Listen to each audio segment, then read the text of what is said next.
阿波罗新闻网，放眼看世界，展望新中华。本集热点直击为您带来5条新闻。首先是雪地整排人没命，朝鲜士兵在俄罗斯被歼灭。接着是中国襄阳医院范英案举报人说，有人悬赏2000万买其命。然后是中南海风暴来临，党魁连提30次自我革命。习近平内部讲话透露不寻常信号，背后暗流涌动。难道风暴真的要来了？接下来是北京企业高层惨遭远洋捕捞，诡异亡后8个月没有犯罪事实撤案。最后是习近平最新内部讲话，邓朴方说了一句话。欢迎收看阿波罗网主频道热点直击，今天是12月16号星期一，亚洲时间星期二，我是任时。我们在节目的最后会介绍今天副频道的重磅视频内容。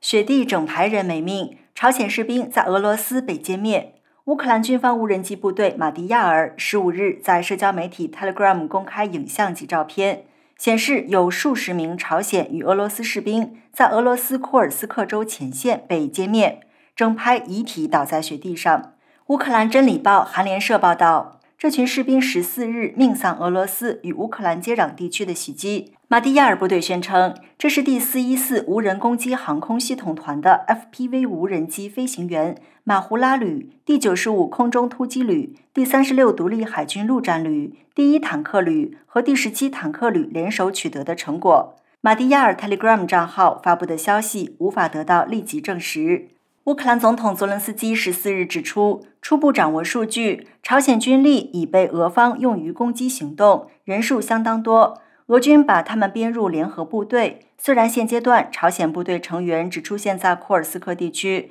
但接下来可能会被派往前线其他地区。另据乌克兰国防情报机构，俄军派遣朝鲜士兵在库尔斯克州展开突袭行动，特别是在海军陆战队与空降部队的联合部队之中。但有消息指出，朝鲜军队误击俄罗斯友军，杀害8名替俄罗斯打仗的车臣部队成员。美国已经证实朝鲜参与俄罗斯在库尔斯克州的战斗。纽约时报称，5万名俄罗斯与朝鲜士兵正准备在库尔斯克州发动大规模反攻。习近平最新内部讲话，邓朴方说了一句话。最近，习近平发表了关于为什么中美两国斗则双败，和则双赢，希望和美国形成一种良性的互相竞争的关系，不要搞零和游戏等等一系列的好话。看中国报道，旅居澳洲著名法学家、时常披露中共高层动向内幕的袁弘彬说，用口蜜腹剑这个词来形容习近平现在对美国、对川普的这个态度，应该是很恰当的。据中共体制内良知人士通报，中共在12月上旬中共中央政治局不公开的会议上，则是由习近平做所谓重要的讲话，就应对川普上台后的美国进行战略部署。这个讲话的内容已经开始在中共党政军的各个系统的内部逐级的向下传达，省部级以下的传达全部是口头传达，不准记录，避免让美国摸到中共暴政的真实意图。据北京官场的传闻，中共太子党现在的大哥大邓朴方在得知这个讲话的内容之后说了一句话，他说，看来习近平这个200斤麻袋是要和川普做一场生死豪赌了，赌川普不敢出兵台海。可是习近平要是用中共国的国运来做他赌博的筹码，这句话是在北京官场的传言中说是邓朴方的态度。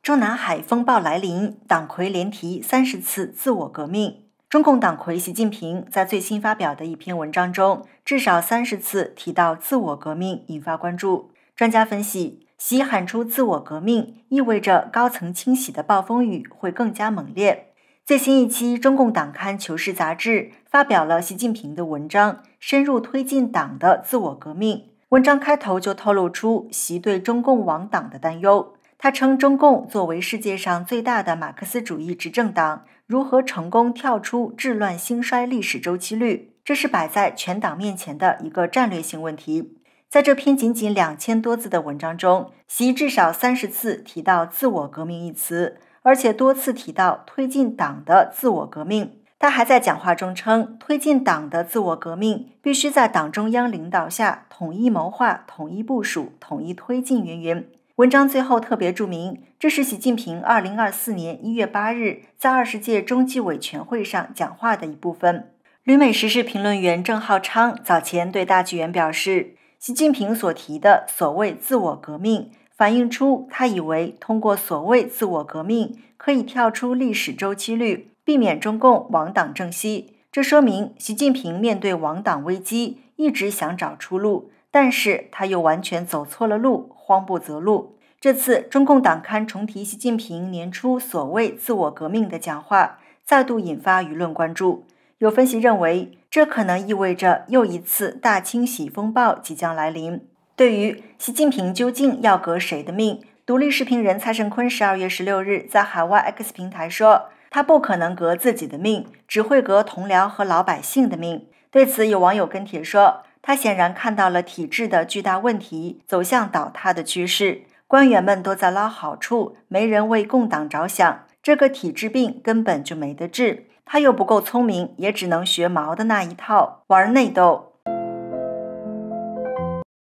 北京企业高层惨遭远洋捕捞，诡异亡后8个月没有犯罪事实撤案。中国经济下行，地方财政紧张，异地公安机关通过远洋捕捞执法创收。北京手游公司总经理邢彦军去年11月被内蒙古呼伦贝尔新左旗公安局跨省拘留，指控涉嫌开设赌场，37天后转为指定居所监视居住。今年4月3日，邢彦军在指定场所过世，警方称自缢，但家属质疑死因存在疑点。新左旗检察院早在去年12月决定不批准逮捕，警方却未释放邢彦军，继续非法关押。事发8个月后，公安局最终认定没有犯罪事实撤案，同案14人无罪。家属追究责任，质疑呼伦贝尔警方无管辖权，认为邢彦军是远洋捕捞受害者之一。数据显示，中国税收收入下降，而罚款等非税收入同比增长 13.5%， 揭示地方政府执法趋利化现象。法金网指出，指定居所监视居住滥用问题严重，法学专家呼吁废除此制度，以保障人权和法治公正。